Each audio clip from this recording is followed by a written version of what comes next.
Welcome, and thank you for joining for another whiskey review. Once again, I have my trusted friend here, Dustin, and we're going to take a look at one of his favorite distilleries, Springbank, in this case, the Longrow Single Cask, 11-year-old. 56.6% ABV. Dustin, this was an exclusive bottling for Pacific Edge Wine and Spirits. Which, for those of you who don't know, is the only importer of Springbank in the U.S. Oh, so they hit the inside track. Yep. Feels like insider trading. Now, unfortunately, somehow Canada has two importers to our one, because obviously Canada's a bigger country than the U.S. Actually, no. If you talk landmass, Yeah. take out the water, America's slightly bigger than Canada as far as landmass without the water. I just looked it up this week. Not to be contradictory. Well, my point being was population, by the way. And I was being sarcastic, because obviously it makes no sense that they have two importers and we have one. Canada's about 40 million people. We're about 340. Yeah, they're a little smaller than California in population, yet they have not one, but two importers. It's a big place, though. It is. Maybe it's just basically logistics. I don't know. One thing I do know is that means that they fly all of our Springbank and Longrow to California, and then California ships them by a truck back to Ohio. Well, Kentucky in this case, because we don't actually get Springbank in Ohio. Not good ones, anyway. No, we don't get any. I thought there was a Thames around here. We used to. No, but not anymore. No, they dropped it about at the same time they did the big sale. All right, so a couple nice things about this. They give us a good amount of detail. So, again, it's 11-year-old. It was distilled in November of 2007, bottled in August of 2019, so 11 and a half years. Yeah. A little bit over. Again, I said the ABV is 56.6% ABV. It is a first fill Sauternes Hogshead. Am I saying that correct? I'm going to say there's no L in there, so Sauternes. You've been messing with me the whole time about that. There is no L in Sauternes. There you go. I can learn. Old dog, new tricks. All right, so number of bottles is only 246. Yeah. So a very, very limited release. So the chance of any of you guys having this is very slim, but it's an interesting bottle. You picked it up for me. Yeah, they do distribute these fairly Generously. well. The thing is, I don't think many stores get more than a case or three of these things, so they do kind of get spread out around the country. So it's something that you can get a hold of, and it's shocking. Like some of these Longrow singles will end up in some really small towns where they do sit. I have often theorized that Springbank doesn't quite sell their entire barrel. You think they shortchange us? I think they shortchange it a little bit, and they use that for blending later. So it could be wrong, but I've got a lot of single cask Springbanks. Mm-hmm. Like I've got some fresh sherry ones. Oh yeah, good ones. 19, yeah. 120 bottles. Yeah. So Now tell me that they got exactly 120 out of a single cask. I'm telling you, they held something back. it could, but 246 for an 11-year-old. 246 seems is getting low. it does, and that's why I'm It thinking seems they very held low. off a little bit. Because even again, the Balvenie, when they did, the single barrel sherry cask, I think it was 360 after 15 years. So you would think it would be, 400. And that was a sherry butt, so it's a little bit bigger than these. But True, still, yeah. but you would think it'd be a lot more out of an 11-year-old with less Yeah, evaporation. like sherry butts, you can get 500 sometimes out of one of those. So you'd think a hogshead, you're getting 350. I don't know. I feel like they kept a little juice to blend with something else down the road, and I'm okay with that. Maybe so. All right, so let's get to the nose. Natural color. So it's a very nice dark color. Very wine cask influence here. You can tell. Beauty of the first fill, right? Yeah, beauty of the first fill. Oh man, that's fresh. Yeah, I mean, you can tell that there is definitely wine in here. Now, here's a note that I got when I very first nosed this, and I've gotten this at home because I have a bottle of this myself. Grapes. Believe it or not, I get a little bit of crayon. What color? I don't know that the colors matter. I'm sure somebody down in the comments will tell me that the color matters and they smell different. But I get just a little of that crayon. It's interesting. So you smelled crayons as a kid. You ate pigs too? I probably did.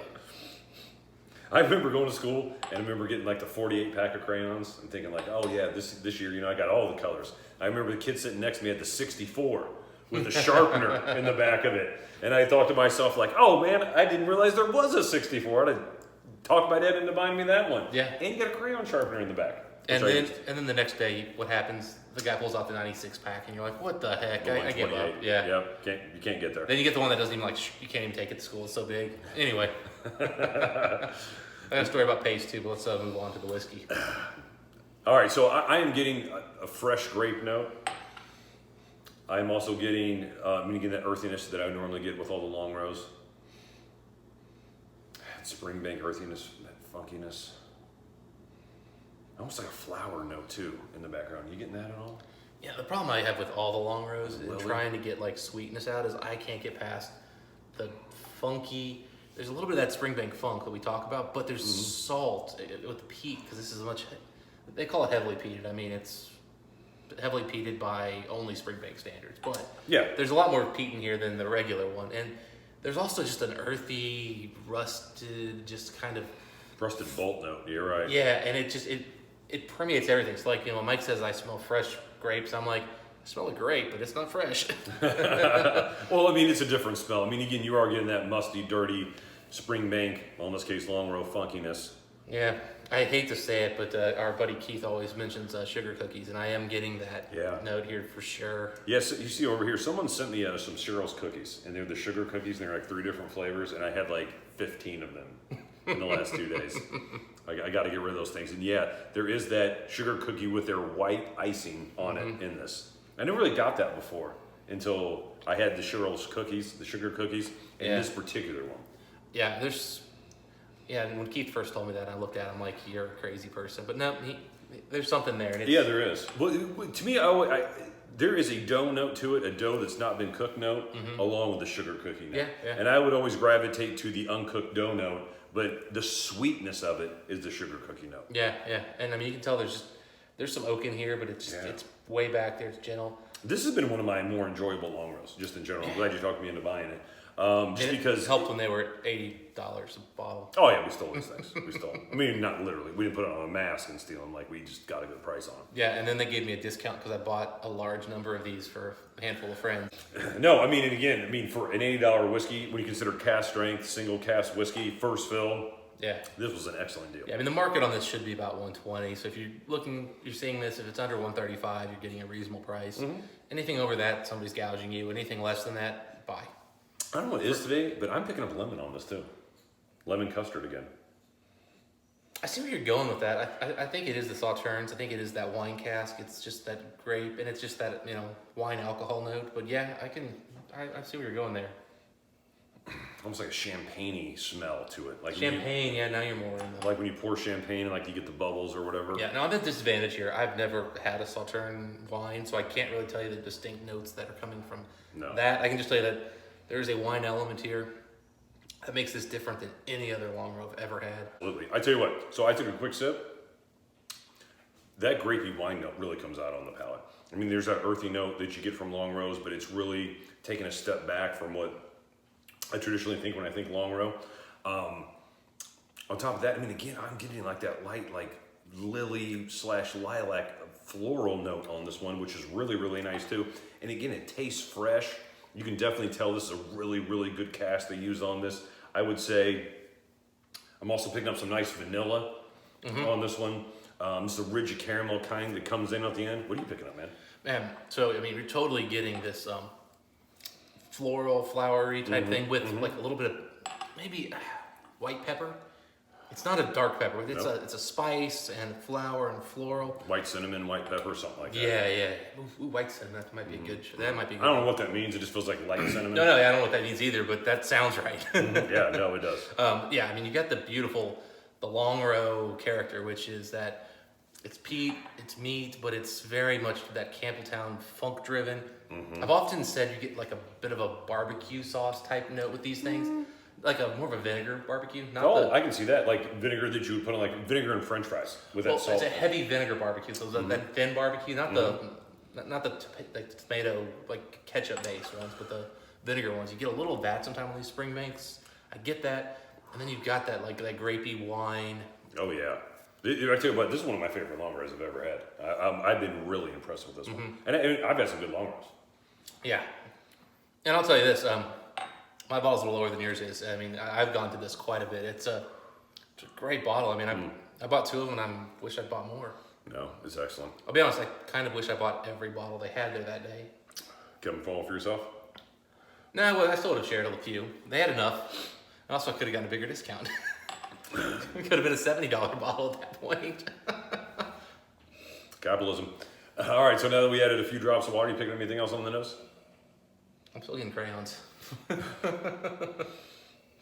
Yeah, crayons are definitely, there's definitely a different smell to the colors. It's like, this ain't a red crayon. Maybe it's yellow. Peach crayon. Yeah, it's yellow, like one of those colors, like somewhere in the middle of the color spectrum. It's not red or it's not blue, it's like somewhere in the middle. Yeah, it's lighter. I ate the sunshine crayon. Was the paper still on the crayon? Oh, this definitely got the paper still on Definitely still got the paper on it. All right, so last sip time. Now that we've had a little bit of water and a little bit of time for it to open up the glass, you picking up anything different? It's an incredibly consistent whiskey. The water really, I think, just brought the alcohol down a little bit, maybe rounded a few edges, but it's the same profile. Not that it was very alcohol front. No. At all. Again, being cask strength, that's a pleasant surprise. But yeah, very, very consistent. I mean, I'm still getting those wine, those grape notes. I'm still getting all that lemon. Once you swallow, a little bit of milk chocolate, there on the sides. But overall, it's an incredibly solid whiskey. Yeah, I love it when I can just add water to a whiskey and I'm not going to change the flavor. Yeah. In fact, even the mouthfeel, it's still rich and creamy. Oh yeah, no, it is. I mean, we added a good little dollop of water too, so Yeah. it wasn't like we were cheap about it. And again, 56.6, that's a solid ABV to start from. So maybe we got this down to 50%. Still a very solid amount of ABV and drive for the flavors. But yeah, I mean, sometimes you like the fact that you can change your whiskey around with water. But sometimes really, you have a great whiskey, you just want a little less alcohol on it. And this one, the water just says, hey, I'll bring it down a little bit. And it softened a few things. Yeah, that is really sometimes noticed with Longrows in general is just, I mean, overall, you can add water to them, you can drink them neat. They're pretty much enjoyable and stay consistent regardless of what you do, which to me says it's a solid whiskey. Yeah. I mean, it's through and through what it is. They're not superficial flavors. Yeah, it's not, even though this is a first fill, it's getting a ton from the cask. The cask really isn't overpowering the Longrow. That's the other thing I was going to say here. Yeah, Longrow's there. Yeah. But, for example, now I'm trying to think of a good example, but most distillers, when you get a first fill barrel, the barrel takes over. It dominates. Oh, for sure. And to the point where, you almost are looking for those elements that remind you of that distillery's character. Whereas this, you drink this and you go, that's Longrow. Oh yeah. The distillery characteristics right there. It's a good Longrow. Yeah, and then you're like, oh, and hey, that has these other cool flavors. Yeah, one of my favorites. Yeah. As far as whiskey score, where you at? I think I'm going 89 here. Same. Yeah, I had that thought in my mind before there. I mean, again, I wouldn't quite bring it to a 90, but it's a very, very solid whiskey. And again, I think we got a great deal on it. Yeah. I love value what we paid for it to a 95. But oh, yeah. That's yeah, I don't want to put in the cost. But I'm not a big fan of doing that because, again, everywhere you go, prices are different. One person's like, oh, I get Lagavulin 16 for $50. And then I go to Kentucky and it's 135. Yeah, it was 79 here forever, but yeah, I definitely see what you're saying. 105, 110 now. So you can't judge price. Quality by price. Yeah. Yeah, because that has to do with states and. To me, it's like, oh, it's an 89. 89 for me is up to maybe $200. I'll buy at that price. Yeah, we just reviewed a Lagavulin that was twice as expensive as this almost, and we were at 87. So yeah, it's solid score. Yeah. Anyway, we're both at 89, solid whiskey. Doubt that you can get your hands on this since there's only 246, and between what Dustin and I and Keith and everyone bought, you're probably down to about 240. With the bottle bottles are out there in circulation, at least at any given time, but a solid whiskey if you get your hand on it. Once again, the Longrow single cask 11-year-old that was exclusively bottled for Pacific Edge Wine and Spirits. Well, I want to once again thank you for joining us for another whiskey review, and Dustin, until next time, happy drinking. see you next time.